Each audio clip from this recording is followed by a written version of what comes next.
أعوذ بالله السميع العليم من الشيطان الرجيم من همزه ونفخه ونفثه بسم اللہ الرحمن الرحیم۔ اس ویڈیو میں ہم حمزہ اور عین کی آواز میں فرق معلوم کریں گے۔ تو شروع کرتے ہیں۔ ملتی جلتی آوازوں والے حروف کے اوصاف اور ان کی مشق، یعنی حمزہ اور عین کی آواز میں کیا فرق ہے۔ جو حمزہ کی آواز ہے اس کو سخت اور جھٹکے سے پڑھتے ہیں، اور جو عین کی آواز ہے اس کو جھٹکے کے بغیر اور نرم پڑھتے ہیں، بالکل نرم پڑھتے ہیں۔ جیسا کہ اب حمزہ کی آواز ہے تو جیسے یعلمون، تو یہ جو الف ہے اس کے اوپر مد ہے۔ الف کے اوپر اگر کوئی حرکت ہو، زبر زیر پیش مد چھد کوئی بھی، تو اس کو حمزہ بولیں گے اور اس کو جھٹکے سے پڑھیں گے، یعلمون یعلمون۔ اور عین کی آواز کو کیسے پڑھنا ہے، یعلمون۔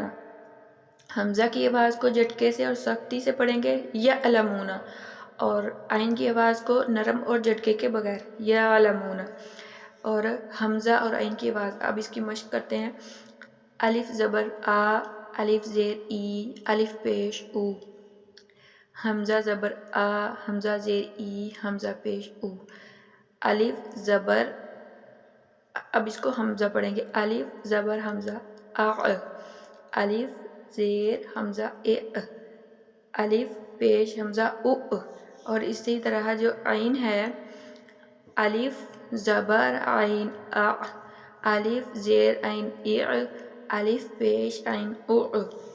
اور اب حمزہ اور الف دونوں اکٹھے لفظ جو ہیں اس کی مشق کرتے ہیں۔ الف زبر عین، الف زبر عین آ، الف زیر حمزہ ای، الف زیر عین ای، الف پیش حمزہ او، الف پیش عین او۔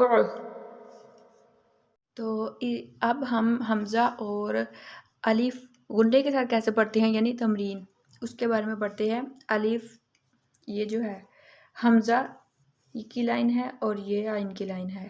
اما، انا، الیہ، الی، علیم، خائن۔ اور اب عین، عما، عنا، علیہ، علی، علیم، نافع،